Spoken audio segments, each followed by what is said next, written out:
1 Coríntios, capítulo 6, do versículo 15 ao 20, começando no 15, diz assim: Não sabeis vós que os vossos corpos são membros de Cristo?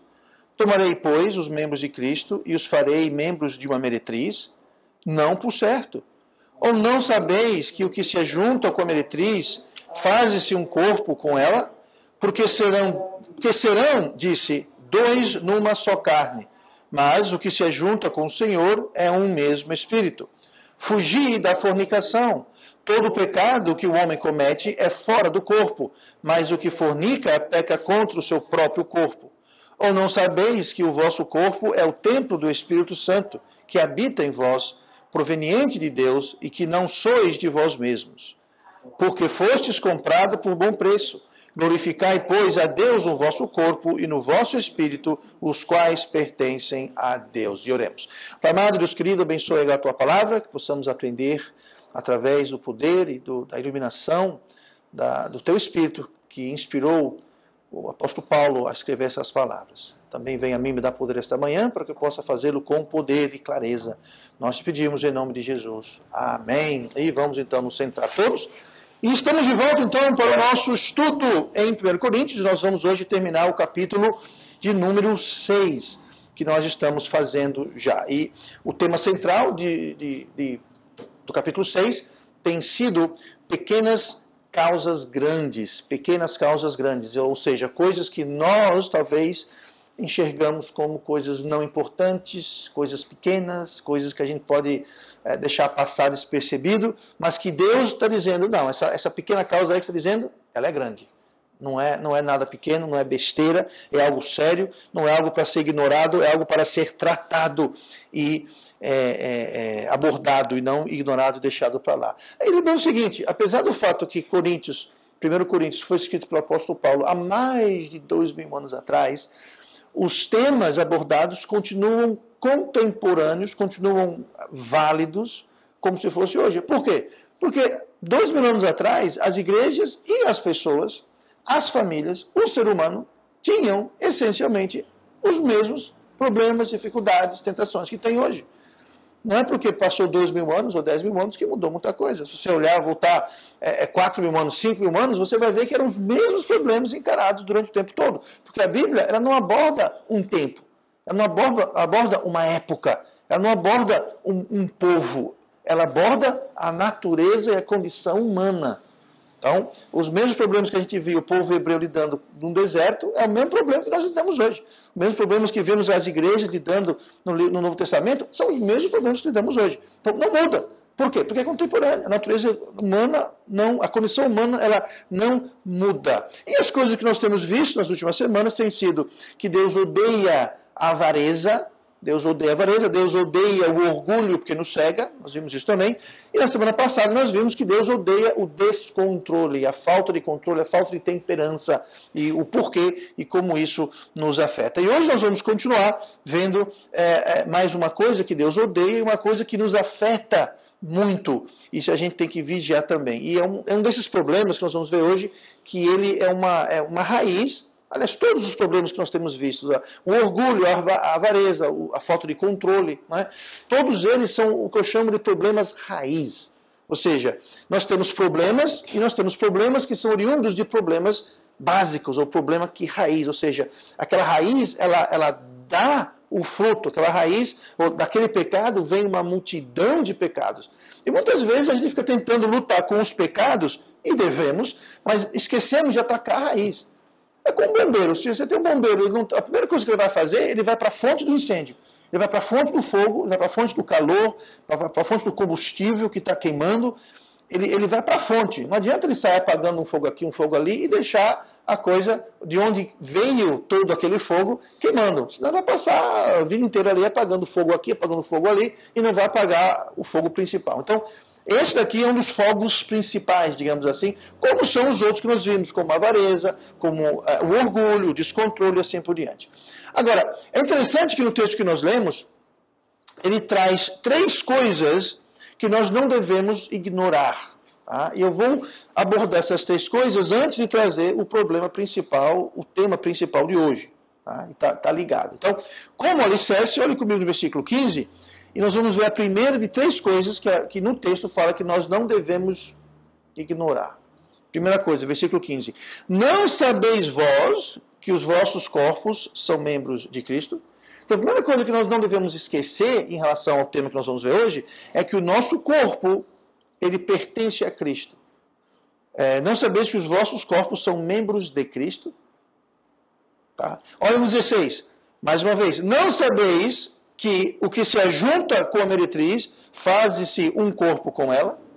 Mais uma vez, nós temos que lembrar, número 1, que o nosso corpo pertence a Cristo. Número 2, quando nós nos juntamos, nesse caso aqui é uma meretriz, nós nos fazemos um com ela. E a terceira coisa, no versículo 19, mais uma vez, ou não sabeis que o vosso corpo é o templo do Espírito Santo que habita em vós, proveniente de Deus, e que não sois de vós mesmos. Então, veja só, são 3 coisas que Paulo fala. Vocês não sabem disso? É uma pergunta retórica. Ele não está fazendo uma pergunta para saber sim, não. É uma pergunta retórica. Aqui quer dizer, vocês deveriam saber, ou vocês já sabem disso. Vocês estão sabendo disso. E se não sabem, estejam sabendo agora. Tá? Então ele fala que os nossos corpos não nos pertencem. Quem se junta com a meretriz... Agora, é interessante essa palavra aqui, meretriz. Porque a palavra meretriz, no dicionário português, ela está lá, prostituta, profissional da noite, alguém que pratica sexo por dinheiro, por pagamento, digamos assim. Tá? E realmente é isso que quer dizer. Porém, essa não é a palavra usada no original. Foi traduzida como tal e não é errada, mas só para você ter uma ideia do que significa isso daqui, essa palavra essa palavra meretriz é a palavra porneia. A palavra porneia é, em outras ocasiões, traduzida como fornicador, ou fornicação, ou fornicar. Então, entenda, a gente tem um entendimento mais amplo, é o seguinte, ou não sabeis que o que se ajunta com a meretriz. E outra coisa, não é nem masculino e nem feminino. Nós podíamos traduzir isso de forma transliteral, da seguinte forma, ou não sabeis vós que o que se ajunta com o fornicador / fornicadora. Aquele que se ajunta, ou seja, aquele que pratica fornicação, está se ajuntando com ele ou com ela. Só que fornicação é o quê? É um pecado. Então, está dizendo que, no versículo 15, o seu corpo é de Cristo. Mas quando você peca, você está se juntando com o pecado. E aquele com que você está pecando. E sendo que é meretriz, sendo que é porneia, sendo que é fornicação, então aqui está falando sobre um ato pecaminoso que se trata de um relacionamento que deve ser exclusivo dentro de um ambiente, de um âmbito de casamento, matrimônio. E aí continua no 19 dizendo, não sabeis vós que o vosso corpo é o templo do Espírito Santo de Deus. Então você está pegando o templo de Deus, imagina, você está pegando o templo de Deus, e você está colocando como se fossem ídolos pagãos, colocando pecado, coisas erradas e heréticas dentro do templo de Deus. E o templo não pertence a você, porque o templo não é seu, é de Deus. E você está fazendo o quê? Você está cometendo essas coisas e adentrando. Mesma coisa aconteceu no Velho Testamento. Se você ler lá no tempo do rei Josias, quando ele mandou dar uma faxina no templo, sabe o que tinha dentro do templo? Estátuas de deus pagãos, haviam altares para deus pagãos do mundo, idolatria, dentro do templo de Deus. Pois é isso aqui que está falando. Deus trouxe grande julgamento sobre o povo de Israel por causa daquilo, e a mesma coisa acontece. Então a gente fala, pastor, mas não estamos colocando ídolos pagãos dentro da igreja. Não estamos. Mas o que tem de crente colocando ídolos pagãos no pecado dentro do templo do Espírito Santo, que é o corpo dele, que não lhes pertence, mas pertence a Deus, é pior do que então. Então você vai ter muito crente, muito evangélico que critica outras religiões, e com razão, porque praticam idolatria, porque tem status e tem ídolos. Mas eles fazem pior. Pior. Jesus falou o quê? Como é que você vai apontar para o cisto no olho do teu irmão se você tem uma argueira no seu? É a mesma coisa. Tem um monte de crente por aí apontando para um e para outro, na vida deles tem coisa muito pior. É errado ter ídolos da igreja? Claro que é errado, mas é mais errado ainda você ter no coração, ter no seu corpo, que se trata aqui o que está falando. Então, todos nós temos que esses pontos aqui têm a ver com o nosso corpo. Né? Todos eles. O 15 fala, os nossos corpos são membros de Cristo, o que se ajunta com a meretriz faz o corpo com ela, o vosso corpo é o templo do Espírito Santo. Então todos eles estão tratando com o nosso corpo, fisicamente com o nosso corpo. Temos que saber essas questões aqui.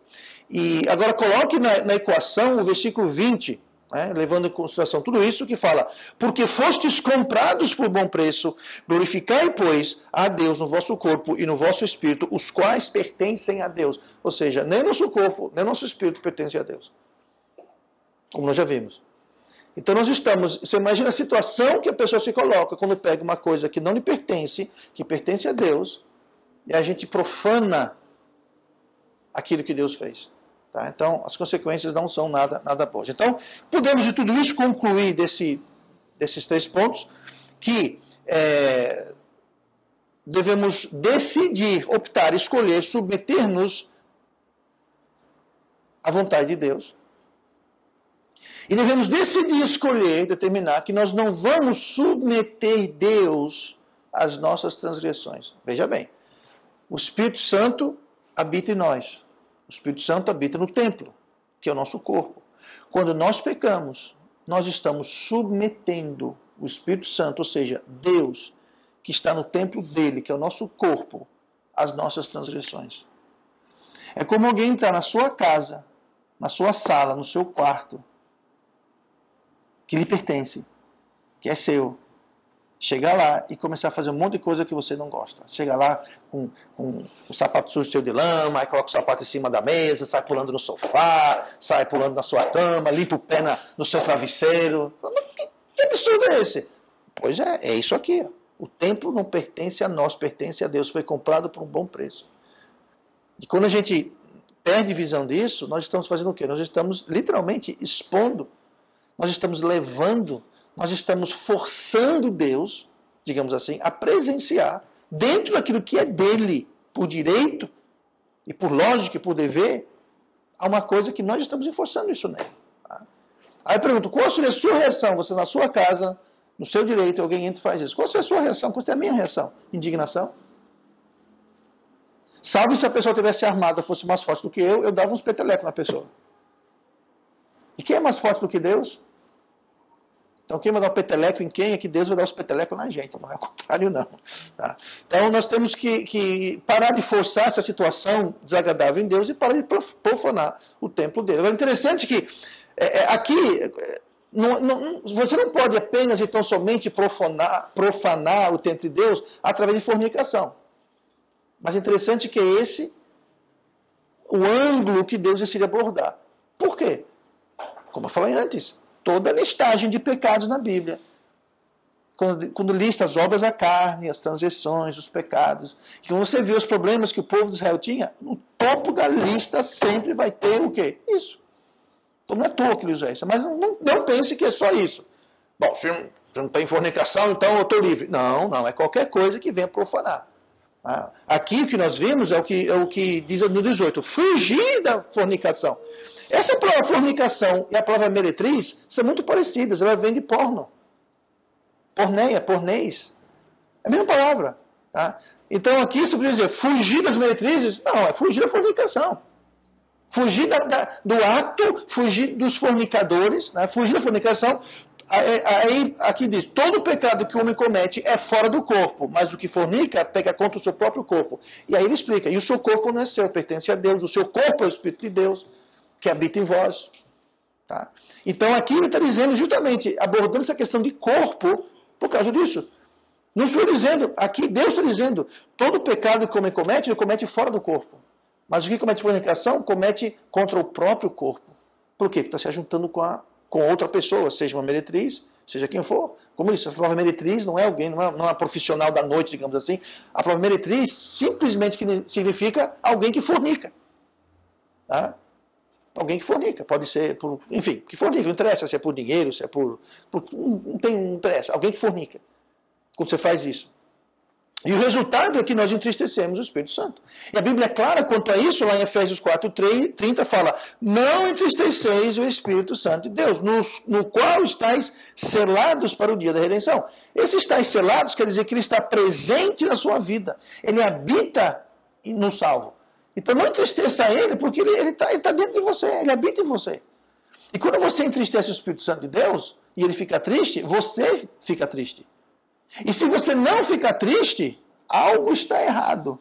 Porque pode ser que você não está triste porque o Espírito Santo não está triste. Agora, se você está em pecado e o Espírito Santo não está triste, alguma coisa está errada. E pode muito bem ser o seguinte, que o Espírito Santo não está lá. Ou seja, você não é salvo. Por isso que o seu pecado não entristece o Espírito Santo, que não lhe entristece. Tá? Então, o crente, ele pode vir, ele tem a capacidade de pecar. Mas aquilo deve quebrantar, aquilo deve entristecê-lo. Se a pessoa está, besteira, normal, pronto. Aí pode ser que o problema todo é que o Espírito Santo não está lá. Nunca teve. Porque se ele está, então ele esteve desde o momento que você foi salvo. Se ele não está, não é que ele estava agora foi embora. Não. Uma vez que você é salvo, ele sela, e esse selo é como uma carta. Você bota o selo. Né? Esse selo aqui está mais para carimbo do que carta. Mas quando você carimbou, tem como tirar o carimbo? Não tem, está carimbado, está ali. Ninguém bota carimbo, tira o carimbo. Não. Carimbou, está carimbado. Está selado, está marcado. Igual boi, né? Gado. Você pega aquele ferro quente lá e você faz a marca no couro. Tem como tirar? Não, não tem como tirar. Aquilo está lá, está marcado, vai ficar para sempre. Tá? Então, se está lá, então ele está. Se não está, ele não está. Então, se ele não está triste perante a profanação do templo dele, pode ser que é porque ele não está lá. Esse é o problema. 1 Tessalonicenses 5:19. Não extingais o Espírito. Esse extingai quer dizer justamente isso. Não apague, não abafe. Tá? E a gente faz isso como? Justamente profanando o templo de Deus e desobedecendo a Deus. Então, quando nós fazemos isso, quando eu estou ativamente, conscientemente entristecendo e extinguindo Deus presente na minha vida, o Deus que me salvou, o Deus que me deu a fé para ser salvo, que me deu o seu Filho para me salvar, que me dá tudo, dons espirituais, que me mantém salvo, que vai me guardar até o último dia. Se esse Deus que fez tudo isso por mim, eu estou nem aí, isso demonstra um grande, enorme grau de quê? De pensar em mim, de me colocar em primeiro lugar. Ou seja, isso demonstra egoísmo. E é justamente esse tema que vamos abordar hoje, a questão do egoísmo. O egoísmo é uma coisa que é uma pequena causa grande. Nós não damos muito valor, claro, tu acha que o egoísta vai dar valor ao egoísmo dele? Claro que não, o egoísta está pensando nele. Então, para ele, o egoísmo é importante, porque ele é em primeiro lugar. Mas a verdade é que muitas vezes nós deixamos o egoísmo passar despercebido, mas Deus não deixa. E Deus está trazendo a nossa atenção a isso. O egoísmo é algo que tem que ser tratado.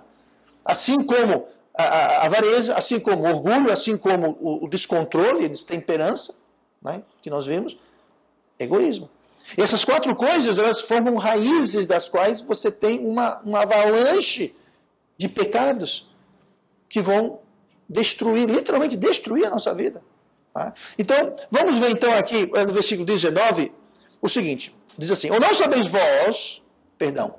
sabeis que o vosso corpo é o templo do Espírito Santo que habita em vós, proveniente de Deus, e que não sois de vós mesmos.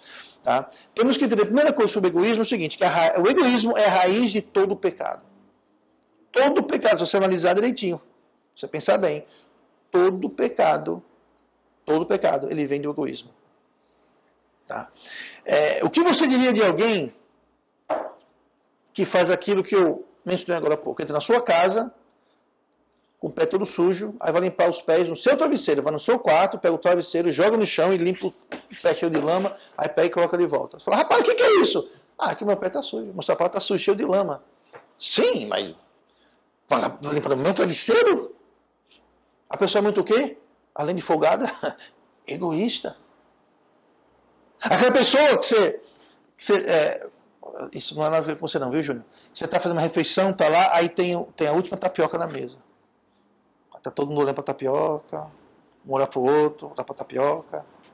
Aí o Júnior vai lá e pega. E não perguntar, alguém vai querer? Quer dividir? Alguém mais? Não, ele vai lá e pega. Isso é o quê? Isso é egoísmo. Tá? Egoísmo é a raiz de todo pecado. O egoísmo, ele vai causar e vai incomodar muita gente. Tá? Só não incomoda o egoísta. O egoísta não é incomodado em nada. E por isso que ele passa despercebido. Porque as pessoas mais egoístas não enxergam o egoísmo. Elas acham que é normal. Como não vai pensar em mim em primeiro lugar? Como eu não sou o mais importante? Como pensar em alguém antes de pensar em mim? Tá? Então passa realmente despercebidos. E os egoístas são caracterizados por certas coisas. Olhe comigo lá, em 2 Timóteo, capítulo 3. Muito interessante aqui, porque Paulo ele está falando para Timóteo, claro, na carta para ele, sobre os últimos dias. Tá? Que diz assim, 2 Timóteo 3, versículo 1. Sabe, porém, isto. Agora é interessante que Paulo começa aqui dizendo, sabe. E lá no nosso texto fala, não sabeis vós, não sabeis vós, não sabeis vós. Então, mais uma vez, ele está querendo que a gente não seja ignorante de certas coisas. Então, aqui, ó. Sabe, porém, isso, que nos últimos dias sobrevirão tempos trabalhosos. Porque haverá homens amantes de si mesmos, avarentos, presunçosos, soberbos, blasfemos, desobedientes a pais e mães, ingratos, profanos, sem afeto natural, irreconciliáveis, caluniadores, incontinentes, cruéis, sem amor para com os bons, traidores, obstinados, orgulhosos, mais amigos dos deleites do que amigos de Deus, tendo aparência de piedade, mas negando a eficácia dela. Destes, afasta-te. Tá? Esses 2 versículos aí, esses 4 versículos aí, 5, perdão, podia passar o dia inteiro falando a respeito. Vocês vão ficar contentes em saber que eu não o farei. Mas olha que interessante. Nós estamos vendo aqui, no capítulo 6 de 1 Coríntios, sobre grandes pequenas causas. Ou pequenas grandes causas, está na mesma. E nós vimos 4 coisas. Se você olhar direitinho essa lista, bem mais ampla que Paulo escreve para Timóteo, você vai encontrar as 4 coisas que ele levanta em 1 Coríntios capítulo 6. Por exemplo, olha o primeiro na lista. Porque haverá homens o quê? Amantes de si mesmos. O que é um homem amante de si mesmo? É um egoísta, o cara que se ama. É ele em primeiro lugar. Aquela outra tapioca, Júnior, é minha, não é sua. Ou seja, estou pensando em mim, não estou pensando, alguém mais quer, alguém mais está com fome, alguém não comeu. Não, eu já comi 30, mas eu quero mais uma e quem não comeu que se vire. Ou seja, amantes de si mesmo é justamente o quê? Egoísmo. Aí o segundo é o quê? Avarentos. Ué, a gente não viu na primeira semana? Avareza, mesquinhagem. Está aqui na lista. O próximo, presunçosos soberbos. Orgulho. Gente, a lista está lá, é a mesma lista. Presunçosos, soberbos. Aí vai, blasfemo, desobediente aos pais e mães, ingratos, profanos, sem afeto natural, irreconciliáveis, caluniadores, incontinentes. O que é alguém incontinente? É alguém sem controle. Alguém descontrolado. Alguém sem temperança. Alguém sem autocontrole. Alguém que o pecado reina, domina, a carne que manda. Ele não sabe parar, não sabe dizer não, não sabe... Não, ele é incontinente. Descontrolado. A palavra incontinente literalmente quer dizer descontrolado. Não tem controle. Então, veja bem, os 4 pontos que Paulo aborda em 1 Coríntios 6, ele aborda com Timóteo em 1 Timóteo 4. 1 Timóteo 3. Só que ele expande a lista. Mas esses 4 estão lá.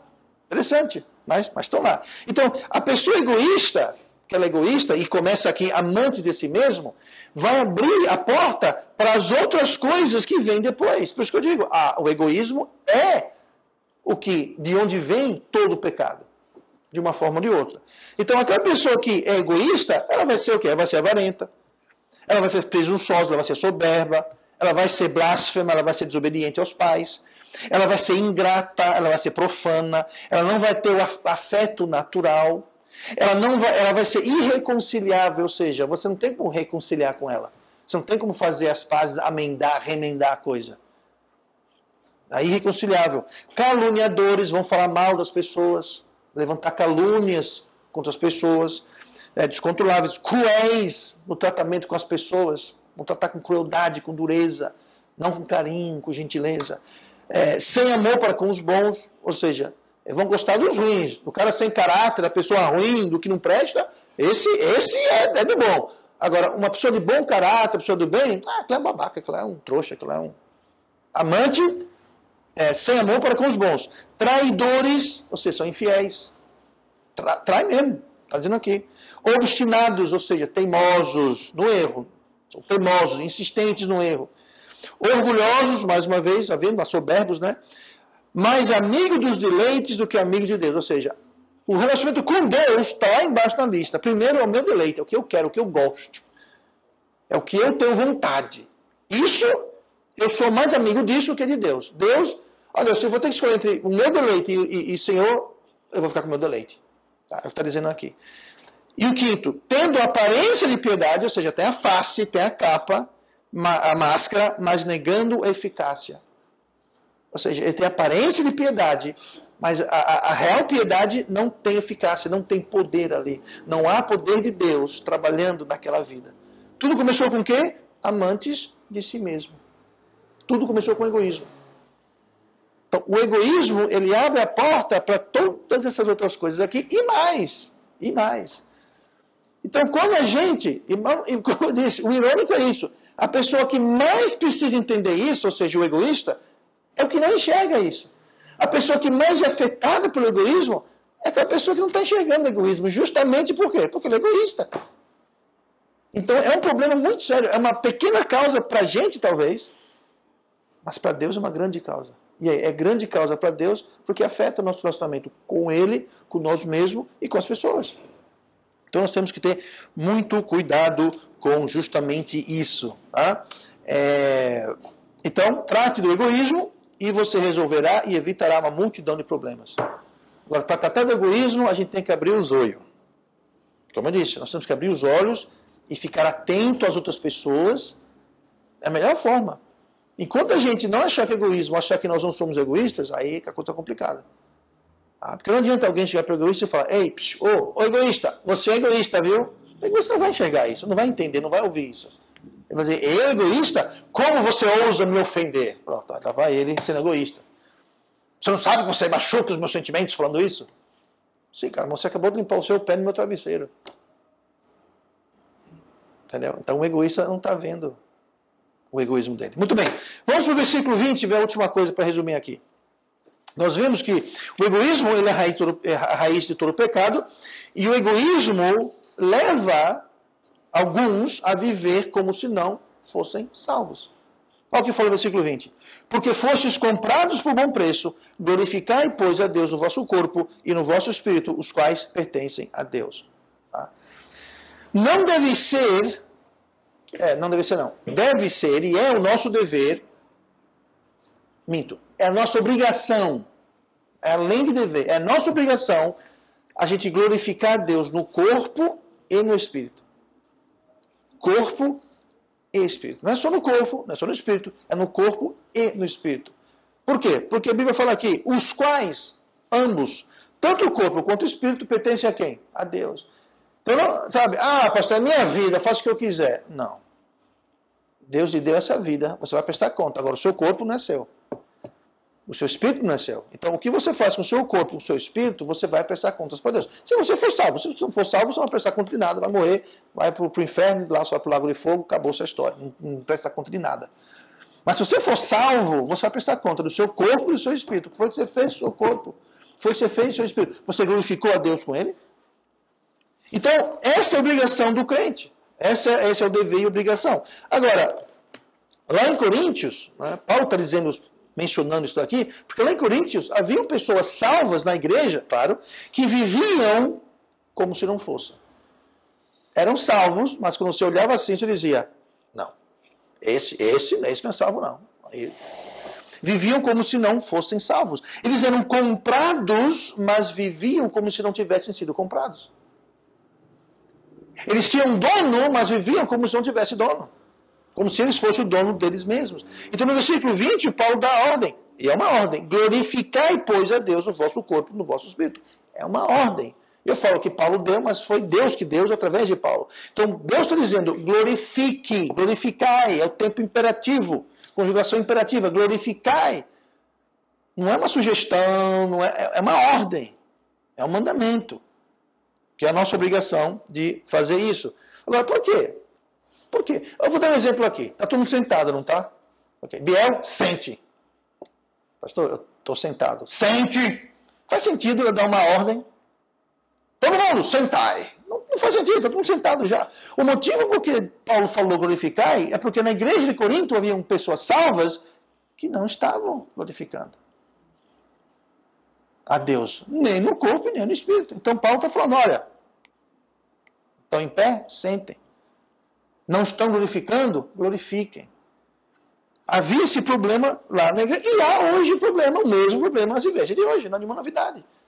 Tá? Então tem muita gente que comete o erro de falar que a Bíblia é um livro antigo, foi escrito 2.000 anos atrás, e hoje então, aquilo era para então, agora para agora. Então nós vamos mudar, nós vamos adaptar, nós vamos sair cortando algumas coisas que não é para hoje. Bom, se você for começar a fazer isso, você vai ficar com um livro muito fininho, só com a capa da frente e a capa de trás. Porque o trecho mais recente da Bíblia tem mais de 2.000 anos. Se eu for cortar tudo ou começar a aplicar e adaptar, não vai sobrar nada, gente. E como eu disse, Deus não trata de um tempo, ou de um povo, ou de um local, de uma cultura. Deus trata, através da sua palavra, da condição humana. Isso transcende tempo, transcende cultura, transcende geografia, transcende tudo. A condição humana é mesmo. O mesmo problema que Abraão tinha, que Adão tinha, Caim tinha, esse povo todo tinha, tem hoje na igreja. O mesmo problema nas igrejas que Paulo abordava, que Pedro abordava, que as igrejas do Novo Testamento tinham, tem hoje nas igrejas. A mesma coisa. Não mudou nada. Não, o bojo, o cerne não mudou nada. Claro, os detalhes mudaram. Tá? Evidentemente. Mas agora, a questão central não mudou absolutamente nada. Então, lembrar que a salvação é gratuita. É de graça. Mas a salvação é uma transação. Deus nos compra. Então Deus passa a ter... Ele já tinha direito antes, mas agora ele tem muito mais direito. Muito mais direito sobre nós. E nós temos então que dar a Deus esses direitos. Não a gente se achar que nós somos cheios de direito. Eu tenho direito a isso. Nossa, a gente não tem direito a nada. Tá? A gente deve louvar a Deus por tudo que Ele nos fez e tudo que Ele nos deu. E quando a gente quer pleitear os nossos direitos, a gente insistimos e batemos o pé no chão em achar que nós temos direitos, sempre dá encrenca. Quando você acha que Deus está sendo injusto e que Deus não sabe o que está fazendo, sempre dá encrenca. Tá? Porque Deus é Deus, gente. Deus é Deus. Então, resumindo, tanto o pecado pequeno quanto o pecado grande pode nos afastar de Deus. E o pecado pequeno, essas pequenas coisas grandes, elas são mais perniciosas justamente porque elas são pequenas e mais facilmente passam despercebidas. Tá? Em contraste, no capítulo 5, era um pecadão, era um homem que estava cometendo fornicação com a esposa do pai. Paulo fala que até os gentios não sabem nem como chamar uma coisa dessa. É um absurdo que... Pronto, ali é um pecadão, né? Aí todo mundo... ok.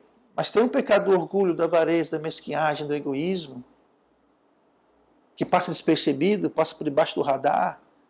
Mas Deus está dizendo, são tão graves quanto.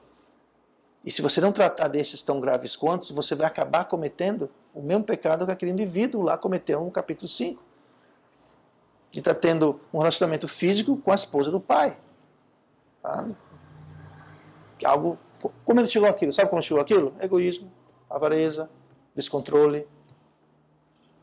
Tudo começou. Então, a gente não cuida do pequeno, vai dar no grande. Não tem como. É uma questão de direção. Você começa a caminhar para cá, você vai chegar ali. Ó. Você não pode caminhar para cá e chegar no outro lado. Então, você caminha para cá, você vai chegar lá. Você caminha no egoísmo, no descontrole, na avareza. Você vai chegar nesses lugares, no destino que esses lugares levam, como nós temos visto. Então, na realidade, não existe pecado pequeno para Deus.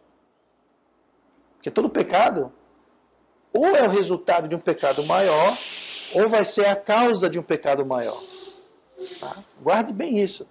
Todo pecado, independente do tamanho, da gravidade, da seriedade aos nossos olhos, todo pecado é resultado de um pecado maior, ou vai gerar um pecado maior. Tá? Nunca é uma coisa isolada. Não. Ou ele foi causado, então a gente tem que tratar o que está aqui, ou a gente tem que vigiar para o que vai dar na frente. Tá? E isso é alguma coisa que nós não podemos deixar sair de mente nunca. Todo pecado tem potencial para se tornar um grande problema na vida da gente. Amém? E vamos orar. Pai amado, nosso Deus querido.